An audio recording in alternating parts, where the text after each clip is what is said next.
빛의 자녀들처럼 행하라. 성령의 6번째 열매가 양선입니다. 그래서 양선이라는 말의 원뜻은 어질양 착할 선, 그러니까 어질고 착하다. 원문 말씀에 보면 아가도시네라는 말은 풀어보면 주 안에서 바르고 너그러운 삶을 말합니다. 주 안에서 올바르게 산다, 그리고 너그럽게 산다, 이것을 양선이라 이렇게 말합니다. 이것을 오늘 말씀에서 찾아보면 하나님의 자녀답게 산다, 빛되게 산다는 것을 말씀하고 있습니다. 신앙인은 빛되게 살아야 됩니다. 계산적으로 사는 게 아닙니다. 따져서 사는 게 아닙니다. 손해를 보더라도 하나님 영광이 되면 손해 봐야 됩니다. 빛되게 살기 위해서는 모든 것을 내어줄 수 있는 그런 마음이 되어야 됩니다.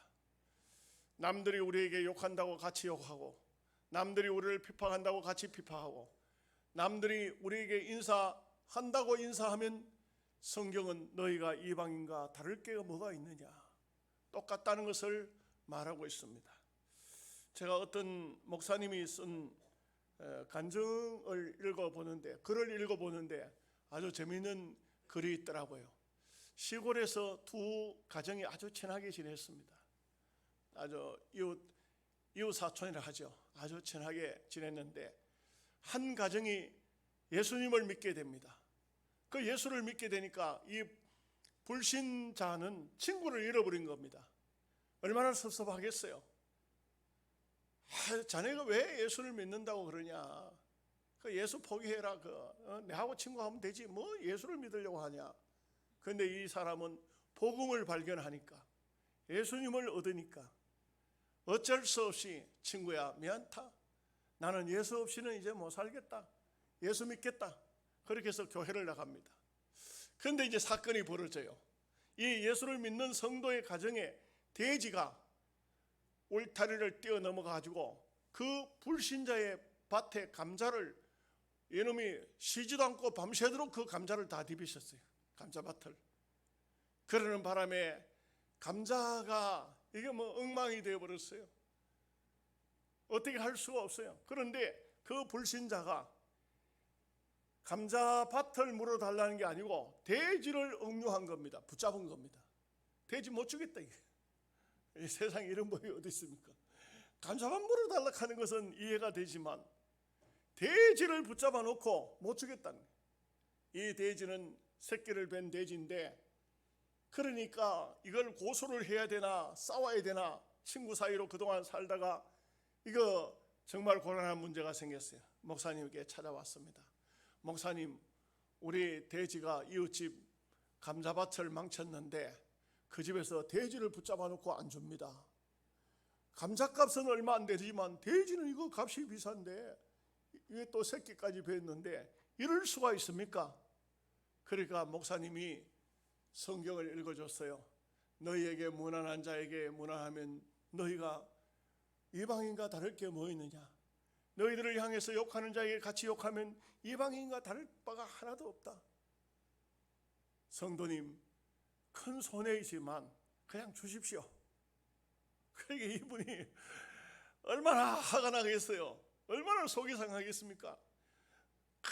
큰 어금니발을 물고 눈물을 찌끔 하고, 그리고 이 돼지를 그냥 놔뒀어요. 그래, 알았다, 우리 너희 감자밭 다 맞춘 돼지만 가져가라, 이래 됐어요. 돼지 뺏겼는데 얼마 지나니까 새끼를 놓은 겁니다. 그런데 그 집 앞을 지나갈 때는 배가 아파 못 견디겠는 거예요. 왜냐하면 돼지가 너무너무, 그 돼지가 뺏긴 돼지가 새끼가 너무너무 통통하게 살도 지고 잘 크고 있는 거예요. 그러니 너무 화가 나가지고 그 집 앞을 지나다니지 못하고 얻은 길을 가면은 돌아서 가고 이렇게 했는 거예요. 가을이 됐는데 그 신자가 말이요, 싱글벙글 웃으면서 쫓아와가지고 목사님 하나님께서 큰 복을 주셨다고. 아니 무슨 복을 줬냐, 어젯밤에 그 집 소가 나와가지고 우리 집 논을 다 망쳐버렸다고. 소를 붙들어 놨으니까 돼지 한 마리 빼앗겼지만 소 한 마리 벌었으니까 이거 막 큰 하나님께서 우리에게 복을 주셨다고. 목사님이 그랬어요. 성도님, 그런 게 아닙니다. 우리 하나님의 사람은 절대 그렇게 해서 안 됩니다. 소를 돌려주시죠. 목사님 안 됩니다. 돼지도 뺏겼는데 소도 돌려주라니 안 됩니다. 마태복음 5장 16절에 이같이 너희 빛을 사람 앞에 비치게 하여 저희로 너희 착한 행실을 보고 하늘에 계신 너희 아버지께 영광을 돌리게 하라. 목사님이 부탁을 했어요.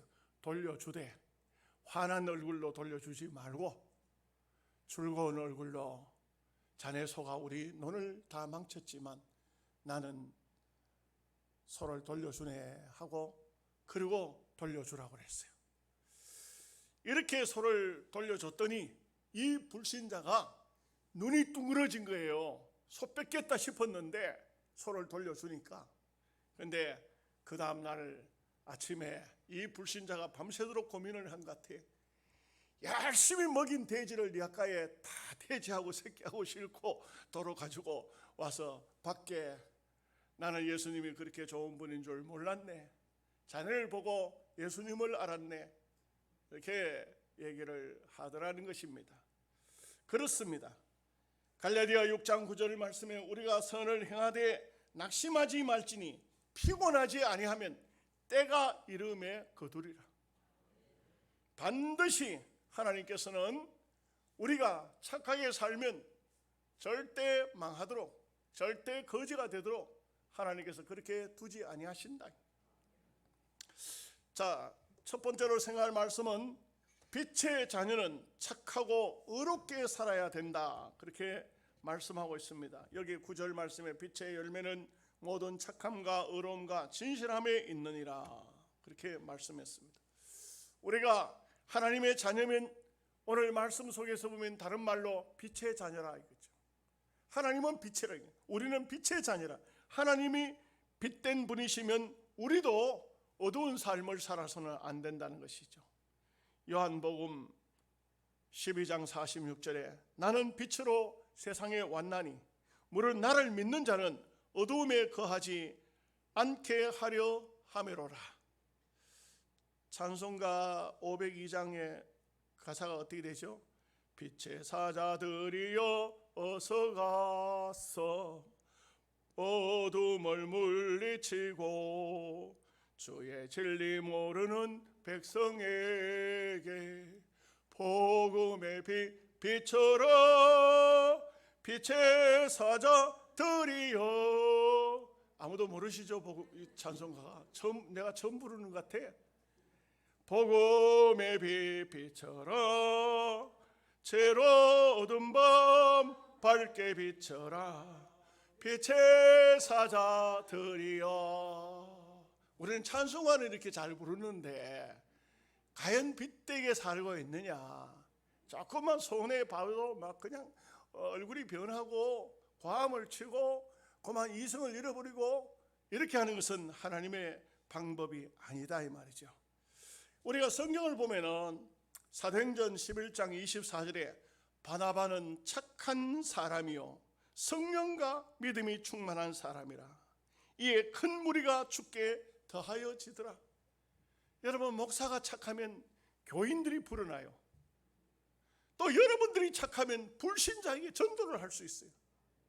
우리가 보면 이 세상 사람들도 착한 것을 얼마나 좋아합니까? 착한 기업, 몇 개 다 나와요.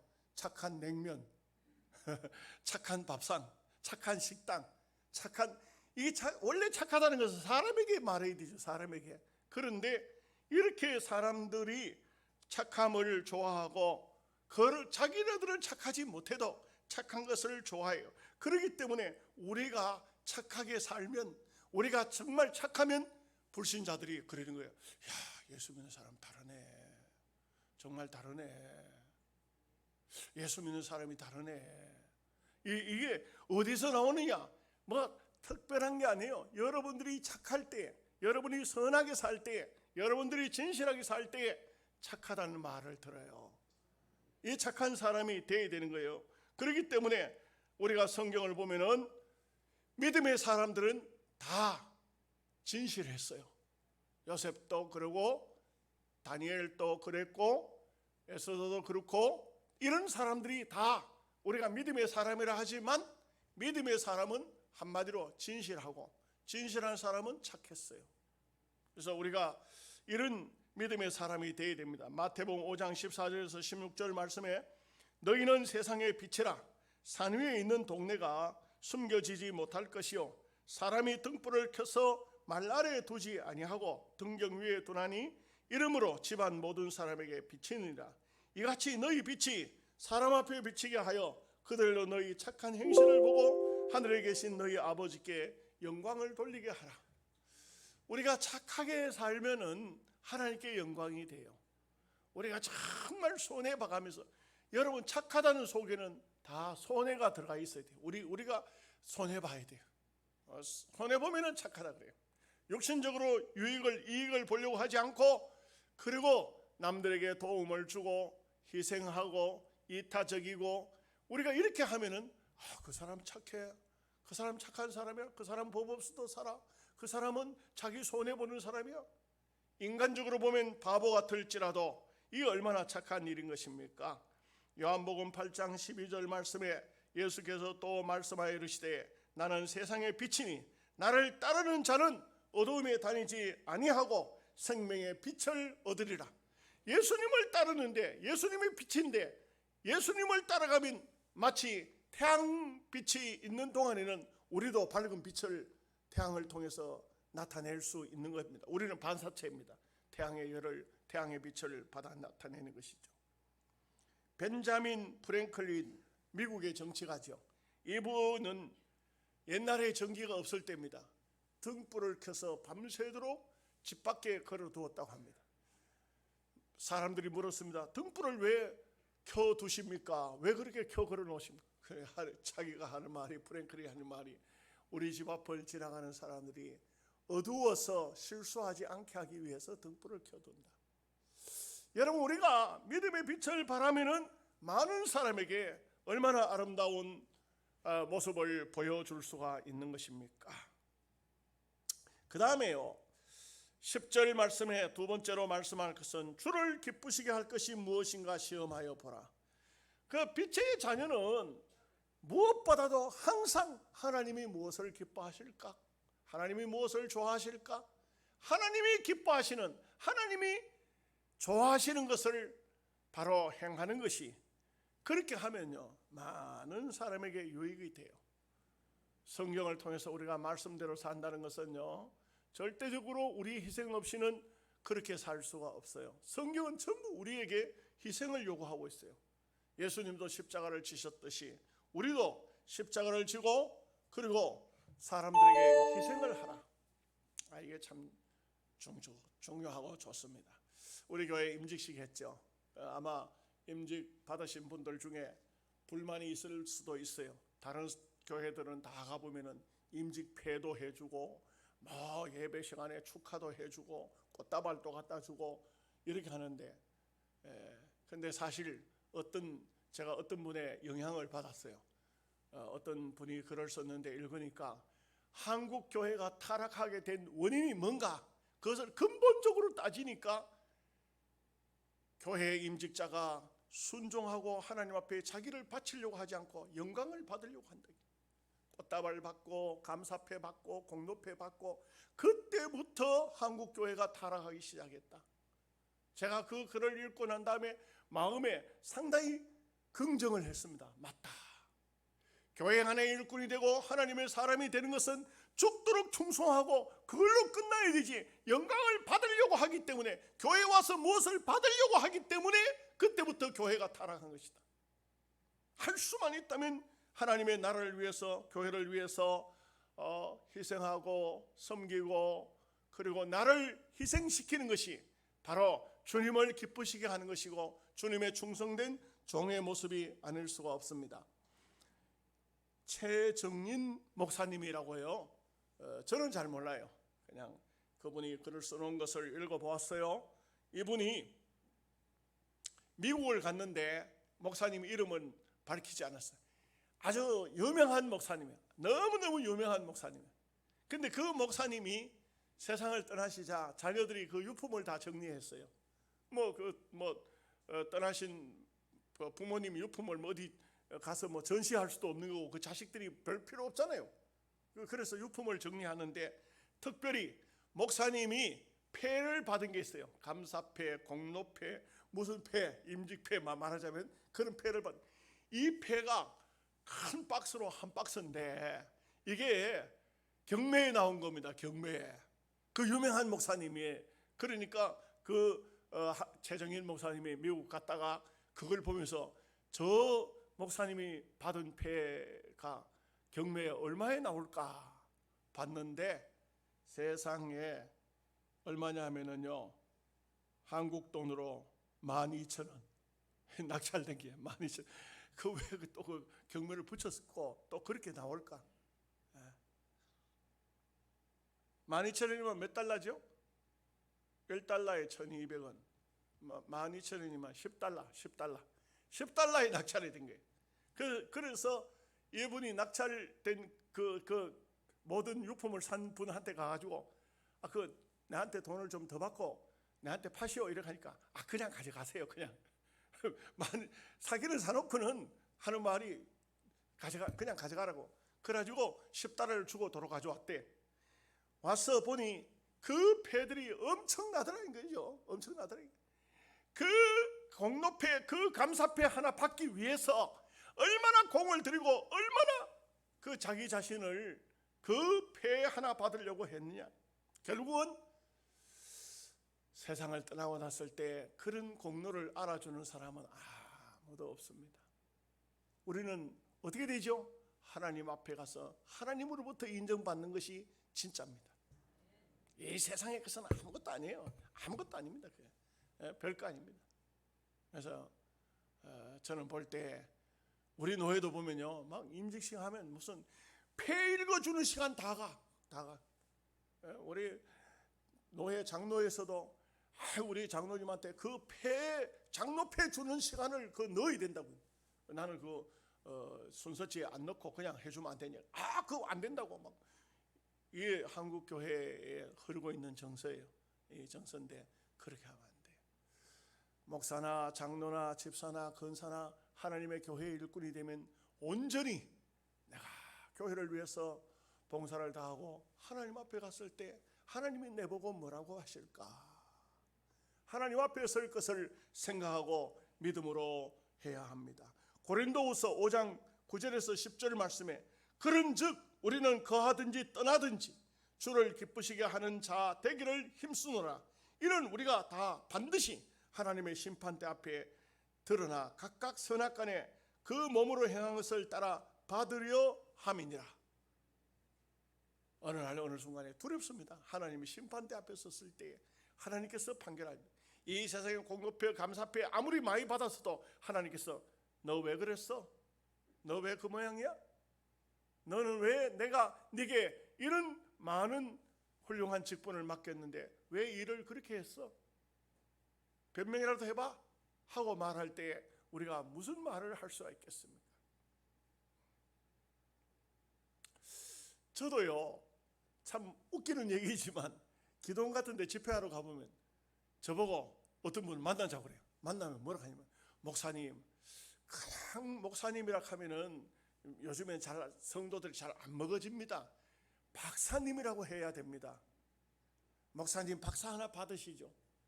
내가 무슨 박사를 받아요? 아유 왜 그러세요 목사님, 제가 박사 받는 과정을 말씀드릴게요. 그래가지고는 하는 말이 30만 원만 주면은 박사 학위증 만들어준대. 내가 그랬죠. 그분 보고 그거 너무 비싼데요. 너무 비싸다고. 그거 만드는데 한 5만 원이면 만들 것 같은데. 에이 목사님 무슨. 그래서 내가 그랬어요. 나는 이미 목사 될 때 박사라고. 근데 박사님이라 안 가잖아요. 박 목사 줄이면 박사잖아. 뭘 그렇게 박사를 하려? 목사가 무슨 박사가 필요해? 목사만 됐지. 목사만 됐지. 근데 이게 참 심각합니다. 지금 사실 여러분들은 목사의 세계를 몰라서 그렇지 대부분의 교회들이 목사님이냐 박사님이냐 그걸 봐. 목사님이 무슨 박사님이시냐 이걸 보고 당회가 결정한다. 그래서 막 박사가 얼마나 많은지 몰라. 전부 다 한국 교회가 박살 날 수밖에 없어요. 이런 박사 때문에. 박사가 아니면 교회에 들어가지를 못하니까 박사. 이게 바로 한국 교회를 타락시킨 겁니다. 주님 심판대 앞에 서야 됩니다. 고린도전서 6장 20절 말씀에 너희는 값으로 산 것이 되었으니 그런즉 너희는 하나님께 영광을 돌리라. 우리를 값주고 샀다 이게요. 베드로 사도가 말했죠. 은이나 금이나 없어질 것으로 하지 않고 오직 보배로운 주의 보혈로 우리를 산 것이라. 예수님의 피로 우리를 샀다는 거예요. 그런데 우리가 왜 하나님 앞에 영광을 돌리지 못하느냐 이거죠. 잠언서 23장 15절에서 16절 말씀에 내 아들아 만일 내 마음이 지혜로우면 나 곧 내 마음이 즐겁겠고 만일 내 입술이 정직을 말하면 내 속이 유쾌하리라. 우리는 하나님 앞에 진실되어야 돼요. 하나님 앞에 정직해야 돼요. 우리는 하나님이 기뻐하시는 사람이 되어야 돼요. 다른 거 다 소용이 없습니다. 쓸데없는 거 다 꿈꾸지 마십시오. 안 되는 겁니다. 여러분 하나님이 기뻐하시는 것이 어떤가 한번 찾아봤어요. 잠언서 15장 8절에 악인의 제사는 하나님이 미워하셔도 정직한 자의 기도는 하나님이 기뻐하시느냐. 우리가 하나님 앞에 기도할 때도 기도 속에도 정직이 해야 돼요. 기도를 하나님도 속이려고 하면 안 돼요. 그런 기도가 있을까요? 있죠. 누가복음 18장에 바리새인과 세리의 기도가 나와요. 바리새인이 뭐라고 기도하느냐면 하나님 나는 저 세리와 같지 않음을 감사하나이다. 일에 2번씩 금식하고 회향의 11조를 하나님 앞에 드리나이다. 그렇게 기도해요. 감사합니다. 하나님 감사합니다. 나는 죄짓지 않았습니다. 나는 저런 세리하고는 비교도 안 되는 삶을 살았습니다. 나는 하나님 앞에 11조 생활도 잘합니다. 세리는 뭐라고 기도했을까요? 성경에 보니까 이렇게 기도하죠. 세리는 가슴을 치면서 할 말이 없어. 하나님 나는 죄인입니다. 나는 죄인입니다. 이렇게 했어요. 세리는 할 말이 없어요. 어쩌다 보니 직업을 세리로 선택했는지 그 모든 유대인들의 세금을 거두어서 로마에 갖다 바치는, 그러니까 유대인들을 로마에서는 충성스러운 사람이라 하겠지만 유대인들이 볼 때는 매국노라. 이게 아주 나쁜 놈이야. 그러니 자기가 가슴을 치면서 하나님 앞에 회개했는데 성경을 보면 이 세리가 저 바리새인보다 낫다. 그렇게 말씀합니다. 이 세리의 기도가 바리새인 기도보다 낫다. 우리는 기도에 있어서 정직해야 됩니다. 누가복음 15장 7절 말씀에 내가 너에게 이르노니 이와 같이 죄인 하나가 회개하면 하늘에서는 회개할 것이 없는 의인 99을 인하여 기뻐하는 것보다 더하리라. 여러분 한 영혼이 구원받는 게 얼마나 소중하고 얼마나 귀한가.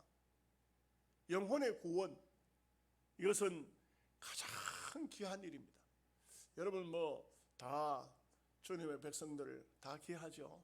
여러분들 다 귀합니다. 저는 적어도 여러분들을 보면서 너무나 감사를 느낍니다. 다 소중한 주님의 보혈로 구원받은 하나님 백성 너무나 감사하게 생각합니다. 그러나 가장 하나님께서 보고 기뻐하시는 것은 영혼을 구원할 때, 한 사람 한 사람의 영혼이 돌아올 때 오죽하면은 이렇게 말씀했을까요? 하늘에 있는 의인 99 그거 제껴놓고 한 영혼 돌아올 때 그걸 보고 기뻐하신다. 우리 영혼의 소중성을 얼마나 가져야 될까? 야고보 성경에는 그것을 말씀했죠. 가난한 자, 약한 자, 입으로만 말로만 따스해라, 배불러라. 그렇게 하면 너희가 과연 믿음 있는 사람이냐? 그들에게 먹을 걸 주고 그들에게 입을 걸 주고 그들에게 선행을 베풀고 그리고 그들에게 복을 빌어서 하나님의 사람으로 하나님 앞으로 인도해야 되겠죠. 지금은 우리 교회에 안 계십니다만 옛날에 저는 잘못 들은 줄 알고 깜짝 놀랐어요. 어떤 분이 새신자 한 사람이 왔는데 몸이 좀 불편했어요. 좀 보니까 나이도 많고 몸도 불편하고 옷도 남다하게 입었어요. 그런데 그 전도해가지고 온 사람을 향해서 막 저런 사람을 데리고 왔나? 교회 공동묘지만 복잡하거라. 그런 얘기를 듣고 이분이 신앙생활을 어떻게 했길래 한 영혼의 소중성을 모른다 이거죠. 영혼의 소중성을 모른다. 네, 우리 동기 목사인데요. 지금 강명교회를 개척해가지고 한 10,000명 모이는 교회, 10,000명. 여러분 10,000명이면 얼마나 될까요? 영양 군민 다 모아봤자 20,000명이 안 돼요. 그러니까 하여간 영양 군민 절반 정도 되는 교회를 개척해가지고 그만큼 교인이 모인다는 것은 하나님의 어마어마한 복이죠. 최남수 목사님 개척교회 할 때 이야기를 하면 나 참 실감 있게 들었어요. 개척교회를 할 때 얘기인데요, 교인이 몇 명 없었어요. 그러니까 집세 내는 것도 힘들고 자식들 교육시키는 것도 힘들고 굉장히 힘든 때 이야기예요. 그러니까 이 목사님이 교회 지하실에 교회 강단 앞에 나와가지고 아마 여기쯤 될란지 엎드려가지고 기도를 하는 거예요. 뭐라고 기도하냐면 맨날 기도하긴 그렇게 기도했다 그래요. 하나님 큰 고기를 좀 보내주십시오. 목사님이 큰 고기를 가면 무슨 고기죠? 고래를 보내주는 겁니까? 말하자면 참 어려우니까 좀 헌금할 수 있는 교인 좀 보내달라 이런 기도 아니겠습니까? 그죠? 어려울 때니까 자식 교육시켜야 되니까 집세도 내야 되니까 교회도 운영해야 되니까 힘들어가지고 하나님 좀 이렇게 해달라고 그렇게 기도를 하는데 어느 날 지하실 문이 탕 하고 열렸어요. 그냥 보통 열린 게 아니야. 쾅 하고 열렸어요. 누가 그 예배당에는 들어오면은 뒤에 신발장이 있고 신발을 벗어놓고 조용조용 사뿐사뿐 이래 들어오는 예배당인데 큰 고기가 나타난 것 같아. 문을 탕 열더니 구두를 신은 채로 저벅 걸어 나오니까 목사님이 기도하다 말고 이렇게 뒤를 돌아보니까 한 사람이 탁 들어오는 거예요. 큰 고기는 나타날 때부터 다르죠. 이분이 오더니 그냥 멈추지 않고 계속 올라가 강대상 위에까지 올라가는 거야. 그러더니 강대상 위에 올라가주는 지퍼를 내리는 거야. 여보시오 당신 뭐 하시오? 어이구 깜짝이야. 여 웬 사람이 있노? 당신이 지금 뭐 하는 거예요? 그러니까 내 위에서 술 먹다가 오줌 마려워가지고 지금 오줌 누러 왔다고. 그런데 그 최 목사님이 그 사람을 보는 그 순간 그 영혼이 영적으로 그 영혼이 보이더래요. 불쌍하더래요. 내가 화장실 인도할 때에 날 따라오시오. 가서 화장실에 가서 이 사람 소변 보도록 기다려가지고 나오니까 그 사람을 붙들고 전도를 하는 거야.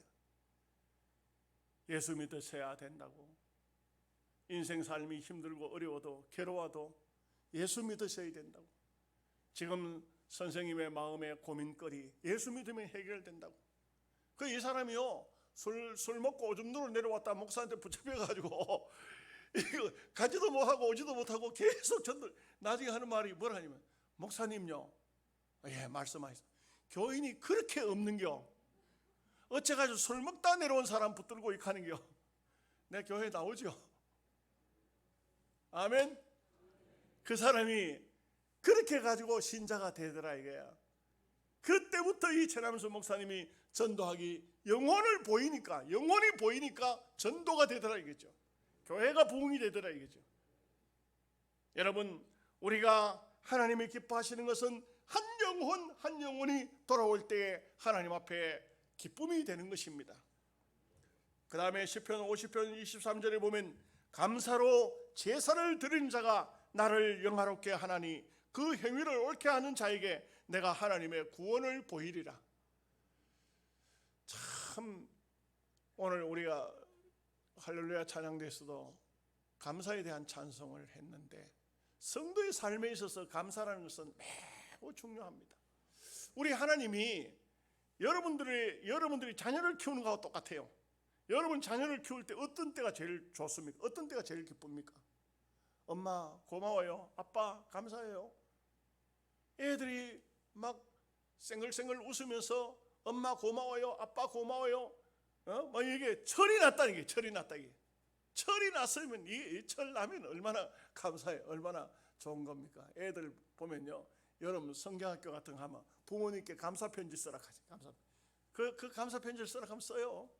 쓰는데 애들은 그때 감사 편지를 억지로 쓰라고 시키지만 쓰다가 보면 하나하나 부모님의 은혜를 알게 되어지는 것이죠.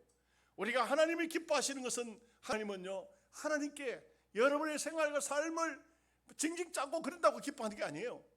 하나님 앞에 받은 바 은혜를 생각하면서 감사할 때 하나님은 기뻐하신다 이거죠. 그 다음에 세 번째로 한 가지 더 말씀을 드리고 말씀을 마칩니다. 여기에 보니까 11절 말씀에 너희는 열매 없는 어두움의 일에 참여하지 말고 도리어 책망하라. 그들이 은밀히 행하는 것들은 말하기도 부끄러운 것들이라.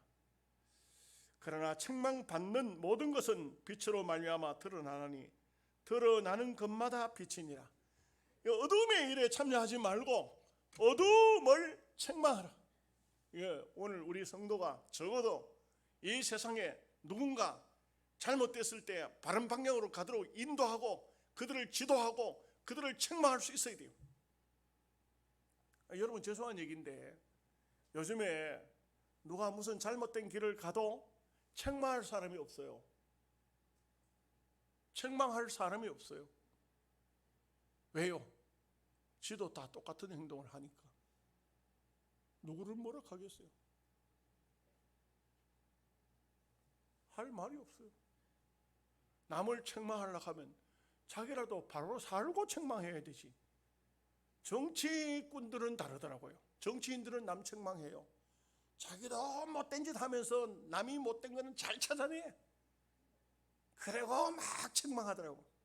그래 우리 백성들은 듣죠. 아이고 지도 똑같은 게. 그런데 그 사람들은 아주 막 남을 책망하는 데는 아주 대단해. 실력이 있어요. 우리는 그런 사람이 되면 안 돼요. 정말 빛되게 살고 어두움을 책망할 수 있어야 돼요. 로마서 13장 11절에서 14절 말씀에 또한 너희가 이 시기를 알거니와 자다가 깰 때가 벌써 되었으니 이는 이제 우리의 구원이 처음 믿을 때보다 가까웠습니다. 밤이 깊고 낮이 가까웠으니 그러므로 우리가 어두움의 일을 벗고 빛의 갑옷을 입자. 낮에와 같이 단정히 행하고 방탕하거나 술 취하지 말고 음란하거나 호색하지 말며 다투거나 시기하지 말고 오직 주 예수 그리스도로 옷 입고 정욕을 위하여 육신의 일을 도모하지 말라. 옳게 살려고 하면요 몇 가지 주의해야 될 게 있어요. 정말 주의해야 될 게 적어도 한 두 가지 정도 추려봤어요. 첫째, 어두움으로 사는 사람과 교제를 끊어야 돼요. 남 시기하고 비방하고 질투하고 욕하고 부정적이고 맨날 술 먹고 노름하고 이상한 행동하고 엉뚱한 데 한 사람 끊어버려야 돼요. 내가 끊어야 되겠다.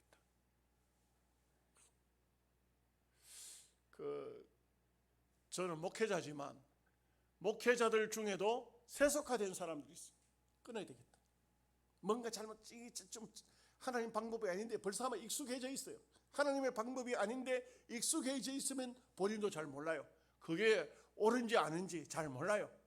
그런데 저는 제가 뭐 잘나고 훌륭하고 똑똑해서가 아니고 제가 뭐 굉장히 거룩해서가 아니고 거룩하고 깨끗한 삶을 살려고 노력하니까 그런 사람이 옆에 있으면 안 되겠더라고. 끊어버려요. 계속 끊어버려요. 제가 잘못된 건지 뭐 하여간 잘 모르겠어요. 근데 뭐 지금 아직도 정리가 좀 덜 된 상태예요. 집사람이 여보 너무 그러지 마세요. 사람들 관계 좀 서로 어울려서 살아가야 되지. 아니야. 그냥 우리 나이 좀 더 잡순 동기 목사 중에 형이빨 되는 분, 박 목사 왜 그래? 요즘에 좀 박 목사 좀 심해. 왜 그래? 제가 그랬어요. 형님, 죄송한데 내가 거룩하거나 내가 의롭거나 내가 정말 진실해서가 아니고 내 눈으로 볼 때 이게 이렇게 해가지고는 안 될 것 같으니까 막 차라리 그거 내가 뭐라 해도 말도 안 되고 하니까 교제를 끊어버렸어요. 끊어버려야 되겠다.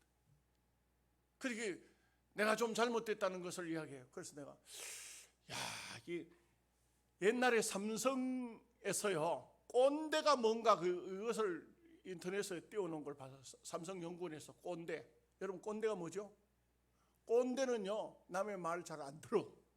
남의 말 안, 자기 고집대로만 살아. 꼰대는요 나라 걱정은 태반이야. 나라가 맨날 망할 것처럼 나라 걱정을 해.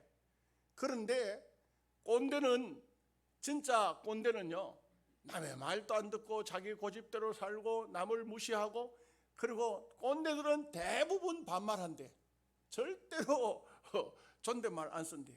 그렇게 한다고 하면서 삼성연구원에서 누가 뭐 이래 발표를 봤는데, 근데 우리가 분명한 것은 정말 하나님의 사람이라면 어두움의 일을 끊는 것은 당연하다고 봅니다. 저는 볼 때.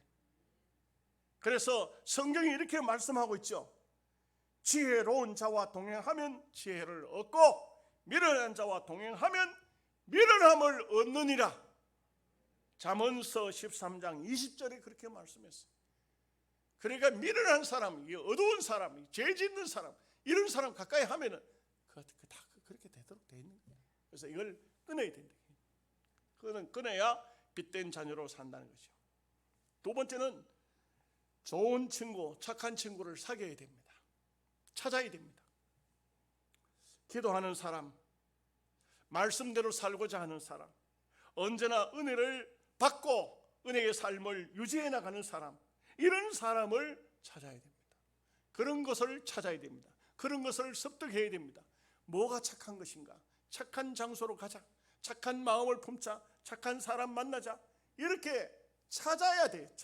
그냥 있으면 다가오는 것이 아니고 내가 찾아서 행해야 된다. 찾아서 행해야 된다. 말씀의 결론을 맺습니다. 우리는 양선, 성령 받은 사람은 양선해진다. 양선은 그야말로 우리가 정말 선하고 착하고 덕스러운 삶을 산다. 성도는 그렇게 살아야 돼요. 우리가 뭐 대단한 존재가 아니지만 주님의 은혜를 빛을 받아서 빛되게 살아야 돼요. 그런 삶이 여러분의 삶이 되시기를 주님의 이름으로 축복합니다. 아멘. 기도하겠습니다.